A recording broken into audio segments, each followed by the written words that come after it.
With that said, let's meet our guest this morning. His name is Dennis Nthumbi. He's a political risk advisor. It's been a minute since he's been on the show. Karibu sana. Thank you so much for having me. You're most welcome. You're looking sharp, I have to say. Thank you. You're looking sharper. Thank you. Yeah, Thank you. I appreciate it. Yes. Man, we have a lot to discuss as far as politics is concerned, Yes. but also just looking at some of the events of the weekend, of course.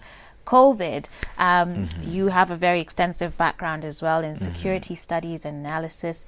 And I mean, I just kind of want to hear from your perspective. As you see the numbers, I mean, yesterday you were talking about 471, I think. That's in a day. The numbers are getting scarier and scarier. And I think there was a period hapo katikati where we had kind of just begun to feel filanga free almost with this thing, but you can almost sense the nervousness rising up again. How prepared are we really, you know, as far as being able to manage this if these numbers begin to blow up exponentially? Wow. COVID has been, of course, I think the conversation of the day. And if we look at, several things. First of all, there was the first issue, which was government response.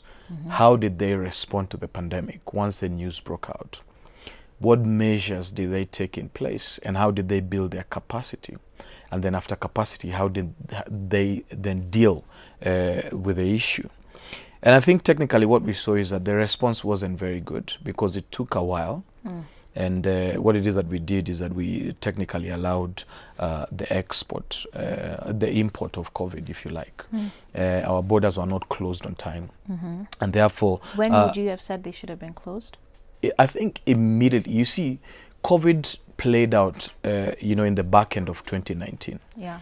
And I think then KEMRI and other experts would have had the opportunity to do an analysis, a risk analysis, on the extensity of this, and even the pronouncement by WHO that this then has then the proportion to become a pandemic. Already we should have gone into a certain risk matrix to say if this thing enters in Kenya, then what is our capacity building? But also it shows that the government was reactive in its response. It wasn't proactive. It means that we did not have tools in place to deal with any sort of calamity, with any sort of induced calamity, because what it is that we are looking at COVID, we're not looking at it from a natural perspective. We are looking at it from an induced perspective. The fact that somebody might have gone to a lab somewhere and created something of this nature and proportion.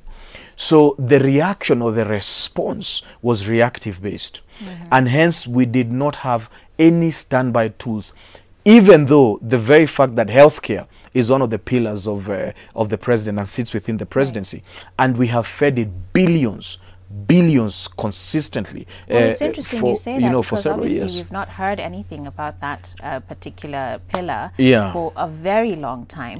And I appreciate you saying that indeed our response has been very reactive. There's a lot of people who've praised us and said, you know, we've tried to do well and whatnot. But I think the issue is, outside of these sort of low-hanging fruit, there's sort of not much beyond that, really. Even as far as this simple hospital capacity. In the beginning, we saw people sleeping on floors in hospital. And then last week, we're seeing how governors have ICU beds in their houses, while Kenyans don't have access to medical care. Unfortunately. I think if you look at the issue of access to medical care, you need to ask yourself, what is the issue? Because we don't have shortage of hospitals. But possibly it will be the issue of affordability. Even though you have a very elaborate policy and one of the most aggressive policies that there are in Africa, within the universal healthcare that the president launched, and one of the most funded, by the way, but also one of the most corrupt, still under the presidency. So other than the fact that our response was very poor, perhaps sometimes driven by business interests, international interests that we may aggrieve partners who are trying to fly in and whatever it is that when we look at our capacity really to provide for accessible, safe and healthcare that provides dignity to our people. It's absolutely absent. And I think COVID came to expose, you know, some of those things. And also the very nature that even though they put a kitty and they put the response together, it was still hoarded within the central government. We saw that close to 70 days after COVID and after the protocols were put in place, the president was on record on TV saying that there's no capacity within the counties. Then you'd want to ask yourself, what exactly have you been doing for those very many times? Now we're trying to see them buying ICU beds, you know, many months into a crisis that should have been taken care of a long time ago. And you'd want to ask ourselves, exactly, doesn't the government have prudent advisors who are pretty well paid? Doesn't the government, I mean, we have international, very serious international organizations domiciled in the country like CDC. Our KEMRI, you know, facilities have been used to fight the likes of Ebola and all. So sometimes this is not an issue of COVID. This is truly an issue of poor leadership that is not centric to its people, that is not sensitive to the needs and the desires of their people. Which is why it's also sort of a slap in the face when you see guys flying out on private jets to go get treatment when someone can't go next door. Absolutely. You know, you've said something very critical, that governors really have installed ICU wards. They have taken one of the bedrooms and transformed it, not because they are sick.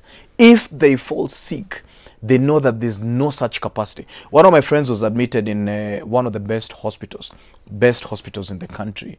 And, you know, they were saying they have never suffered such a horrific psychological trauma ever.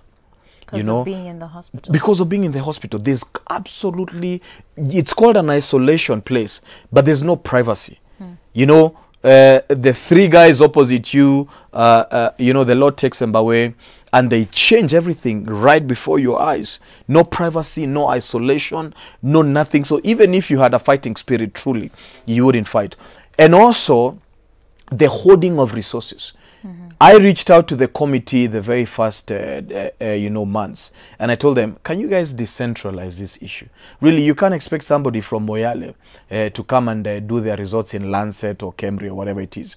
Are you able to take the 47 counties, whether the CECs or the doctors, and train them and also devolve resources? But they didn't even do that. But even so, and there's something you've raised, because if KEMRI, and we have the CDC here, KEMRI, you said, has been used even as far as treatment options for Ebola before. And for the longest time, our masks were ridiculously expensive. Absolutely. Testing was incredibly expensive. It was like 13,000, upward of 15,000 shillings for someone to get tested for COVID. Yet Senegal is here with a $1 testing kit.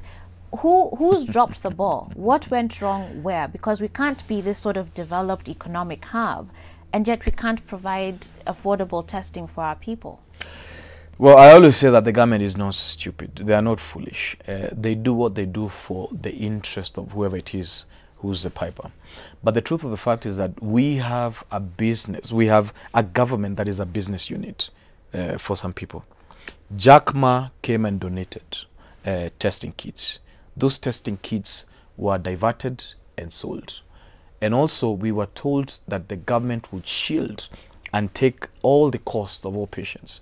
But now even the health CS came the other day and said, look, for you to be tested for free, you still need to pay 1,000 shillings still. But even that is not available.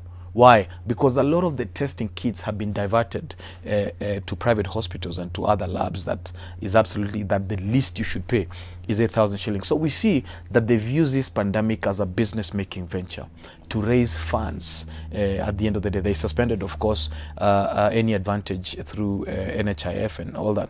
So the truth of the fact is that, and we must be very realistic, and we must be honest with ourselves, that it is accurate to say that the government has used COVID as a business venture, and it's absolutely unfortunate. And I pray, and the other day I was asking somebody, with all this money that they've received, you know, you see World Bank approved almost a lot of money, you know, plus what is on the budget, plus all the supplementary budgets, going all the way to supplementary budgets 3, before the present budget was read, all of it in response to COVID.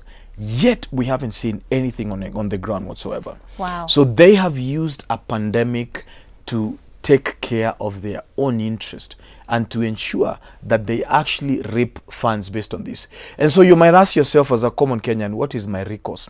Your recourse is to change this government. There's no other thing. If they don't care the very fact whether you sneeze and die, why would you have such people in governance? Well, let's get to politics a little later. But before we go on break, there now kuna fununu that now President Uhuru Kenyatta might have to reimpose the lockdown. Our numbers are increasingly getting higher by the day.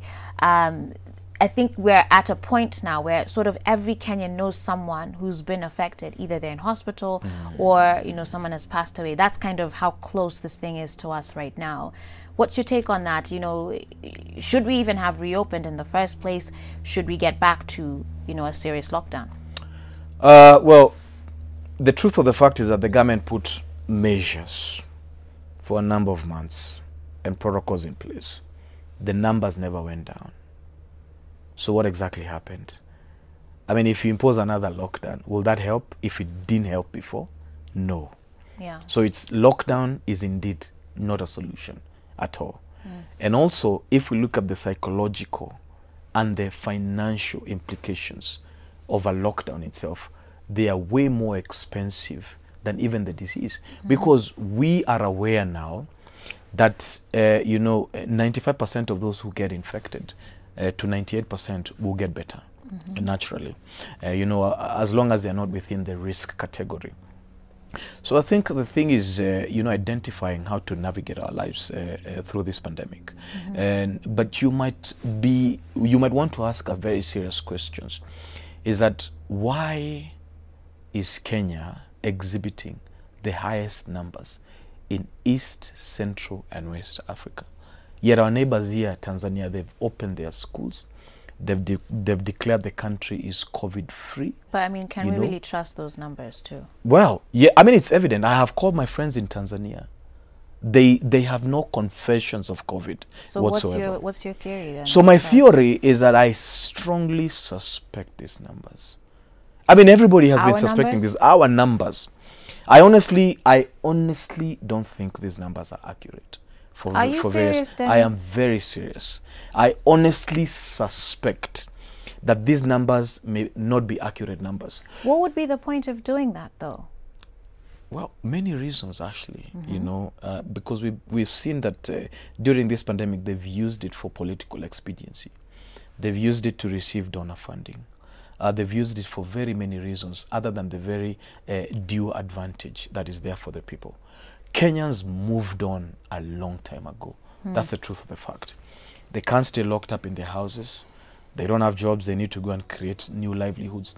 I think the place that we are right now is to learn how do we navigate through this minefield, the same way we navigated through terrorism, the same way we navigated through other diseases that we've combated as people. All right. But we must put the government in check and really and very strongly query these numbers. We're not saying that there's no COVID. Okay. And even the very statement that you made that we know somebody who is unaware, but we know them much more through the media other than one-to-one. And we're not saying that there's no COVID. Okay. But at least every Kenyan right now is struggling to understand.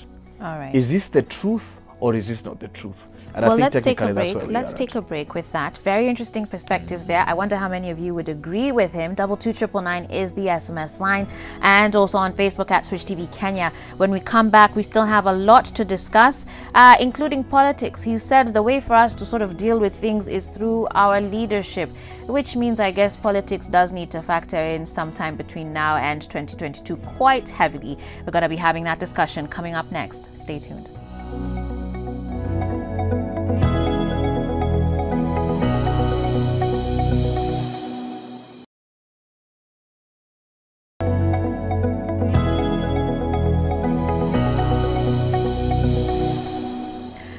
All right, guys, welcome back to Full Circle with Joyce. I'm here with Dennis Nthumbi, of course, who's a political risk advisor, as we're going through events of the week in brief. Stepping away just a little bit from COVID now, there seems to be quite a lot of pressure to dissolve the Kirinyaga County government. Kirinyaga members of County Assembly have set the stage for a renewed battle with the county executive after they began collecting signatures to dissolve the Governor Anne Waiguru-led administration. Led by Majority Leader Kamau Murango, the MCAs will be collecting over 60,000 signatures against the required 30,000 to dissolve the executive. So, Dennis, considering how the first parliamentary proceedings went, or the Senate committee hearings as well went, do you think they have a chance at this? Because she seems to have some friends in some high places too. As I mean, in light of ODM even coming to really support her. I think what it is that we have been praising as BBI and the handshake may be collapsing very soon. Is it? Because it may not be workable or feasible to the ODM side. And we'll see it. We'll see a light. Why wouldn't it be right now? I mean, because, you know, they're pushing to sort of create a government of national unity, sort of what Kibaki and Raila had. But it's one of the case studies that is a bad example of governance in the country, because it never worked, it never delivered much. If you ask what did the coalition government deliver, what you'll say is maybe a hard legacy of Thika Road and nothing much from that. The reason is because it did not resolve the traditional issues that were tabled in the Waki reports, the Ndongo Land report, the Kligra report. It did not resolve the traditional issues that it sought to unify, to resolve. So if it didn't then medicate that, then what was the use of having a unity government? A government of national unity, or a coalition government of national unity? Then the only thing it resolved was gratify the the desire for ultimate power for a few individuals. But the way in which that coalition government obviously came together, and the way that the BBI sort of has had its, you know, pomp and circumstance in the lead up to it is also very different. No, it's alike. Remember that the reason why the president shook hands with Raila Odinga was actually to unify the country. But not as it wasn't the same things were not at stake. Well, there was violence in 2017. Actually, tremendous violence. A section and a segment of the country didn't vote. You know, there was absolutely resistance. So to medicate that, a handshake came into play. From the handshake, then BBI came through as a peace document initially, as a document that was stated to resolve the power imbalance at the executive level, not anything anything else. Okay. But so it is still as per the same light that the government of national unity came into play. It was under the same circumstances that the government of national unity sought to resolve within the Kibaki and Raila regime, that we are still seeing playing through. But what, I mean, would really ODM and Honorable Raila Odinga really kind of just let this kind of fizzle out and lose steam? The BBI process, and even President Uhuru Kenyatta, because I mean he's obviously also sacrificed quite a lot because of that handshake, as far as some of his other relations. Would they really kind of just let this fizzle out? I think for me, the BBI document essentially is a selfish document that is meant to resolve greed within a few individuals. And of course they stay in power. You know, the very fact that our Constitution 2010 expires power, the much you can do is run a second term, that's 10 years. After that, then you have to hand over the baton to somebody else. And a lot of these political families, or whatever it is, that they hate that because they have much to lose anyway. But what I'm saying is that the coalition government was not a success, because the reason why we put it in place was to resolve traditional issues. It didn't resolve. So let's tie that then to Anne Waiguru, you know, now. So now, the reason why I'm saying, you know, Anne Waiguru may not get protection from ODM is because the handshake is set to collapse. And we know that as a governor, if you're accused of being corrupt, all you needed to do was visit a dry cleaner up Upper Hill called Baba, and make sure that you know, you're completely sanitized, and support BBI. It's the truth of the Kenyan politics, whether we like it or not.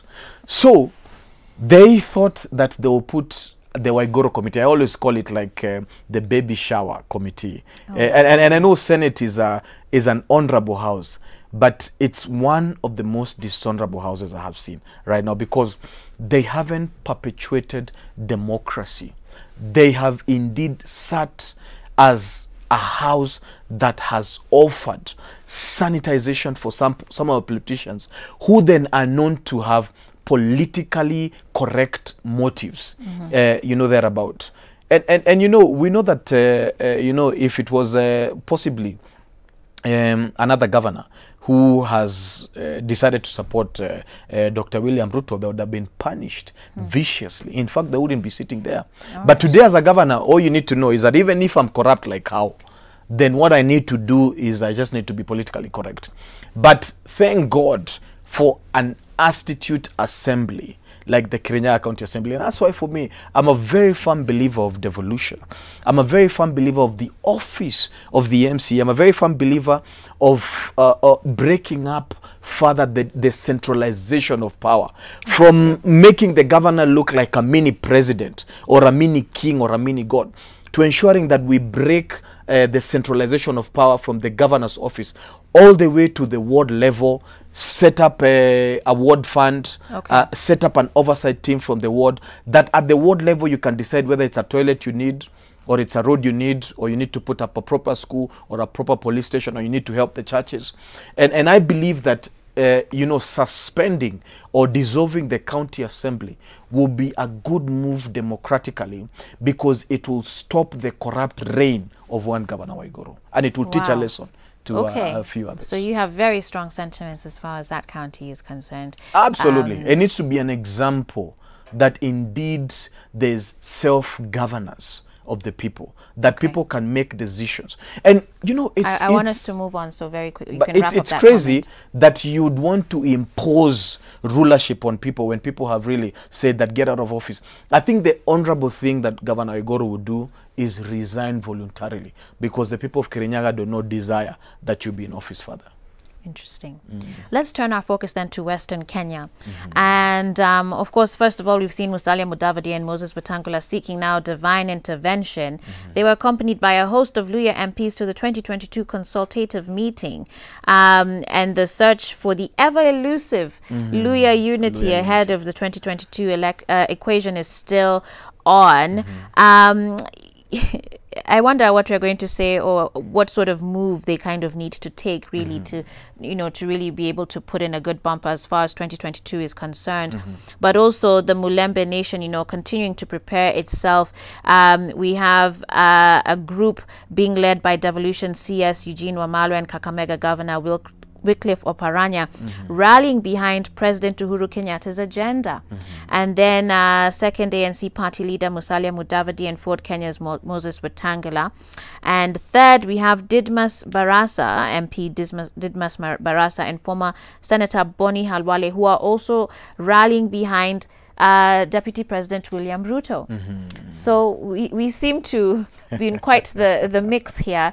What's your take on what's happening as far as Moses Wetangula, Musalia Mudavadi, and the 2022 election bill? I think there's an opportunity that the Mulembe Nation really would want to introspect very carefully and ask themselves, you know, whether they've been taken for a ride for a long time. Politics is about interests, and all politics is local.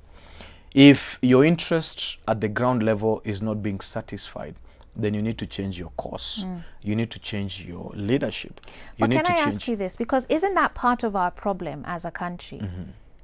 The fact that we're even calling it Mulembe Nation, it's basically saying it's their turn to eat. Well, no. I mean, I've said politics is about local interests. I mean, the reason why you have representation, you know, our politics works as though it's a society, is a cooperative movement, is where 10 families join and they form a ward.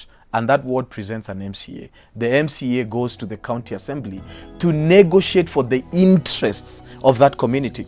So there's nothing wrong with them calling themselves Mulembe Nation. Okay. The truth of the fact is that they need to interrogate whether the route they've pursued consistently has delivered for them. Gotcha. Look at it. The sugar economy is dead, dead, buried. Your final comments as we wrap up. So I think, my final comments will be very simple. This is the time that Wanjiku or the Kenyan needs really to think for themselves. They really need to understand and know their civic role and the fact that they are not empty-handed. You have the Constitution 2010. Most importantly, you have God. You have authority that has been accorded to you that you must exercise now. You don't even need to wait for 2022 to exercise that authority. Okay. Yes. All right. Well, Kenyans, rise up. We need to have our voices heard. Thank you very much, Dennis, for coming on to the show. We hope to see you again soon. Please. I'll go to the mountain again and petition to be allowed to come to the show. Thank you. Coming up next, we're going to have our segment now with Elimika Youth Program. Stay tuned for that. We'll be back after this.